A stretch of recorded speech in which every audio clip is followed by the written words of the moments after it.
What is the one spiritual attack you cannot survive? It is not the curse you can see, but the compromise you invite. Balak, the king of Moab, was desperate. He had seen the terror of God's power in the wilderness, and his only hope now lay in the words of a mercenary prophet.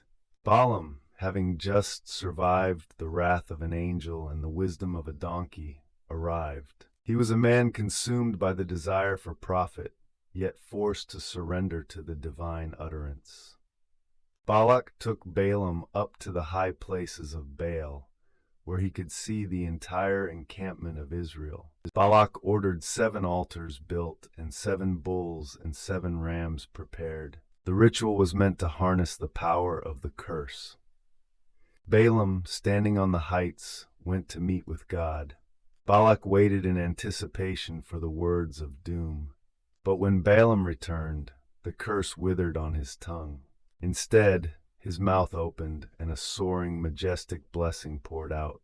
He spoke, "How shall I curse whom God has not cursed? And how shall I denounce whom the Lord has not denounced? From the top of the rocks I see him, and from the hills I behold him, a people dwelling alone, not reckoning itself among the nations." Balak was furious. "What have you done to me? I took you to curse my enemies, and behold, you have done nothing but bless them."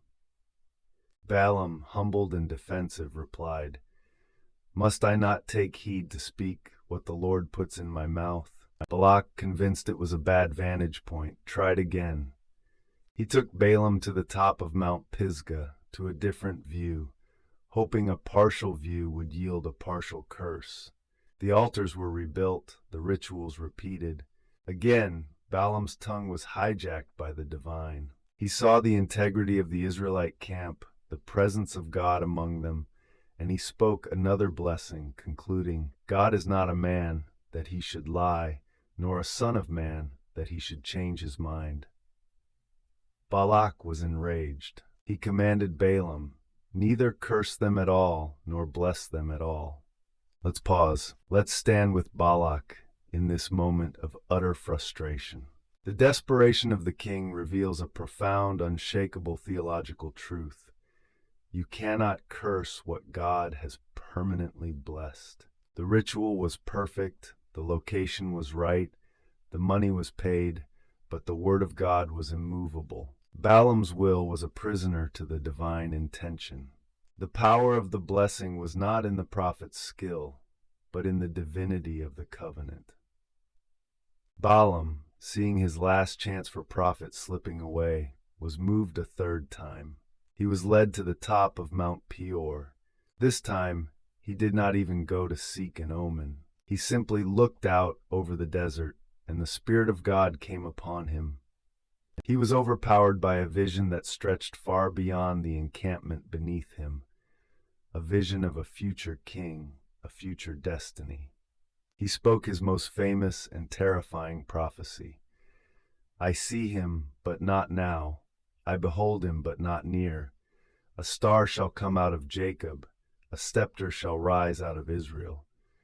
This prophecy of the Star of Jacob is one of the clearest messianic predictions in the Old Testament. It foretold a royal figure who would not just defeat Moab and Edom, but would assume a cosmic sovereign authority.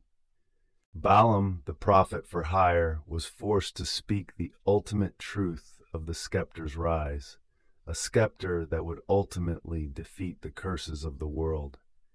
He was paid to curse a people, and he delivered a prophecy that blessed all of humanity. You cannot undo the divine yes with a mortal no. When God pronounces a blessing over a life, every curse aimed at it becomes a futile, hollow echo. The tragedy of Balaam is that he knew the truth, yet he still wanted the prophet. He knew he couldn't curse Israel, but he secretly showed Balak how to make Israel curse themselves by tempting them with immorality and idolatry in the next chapter. He could not speak the curse, but he delivered the fatal strategy to bring it about. This scroll is for you if you have ever tried to profit from spiritual gifting.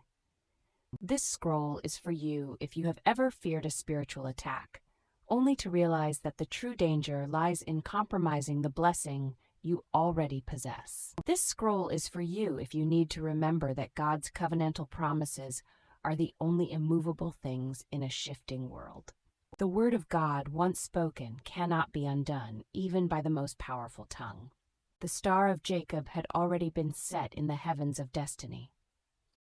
This scroll is for you.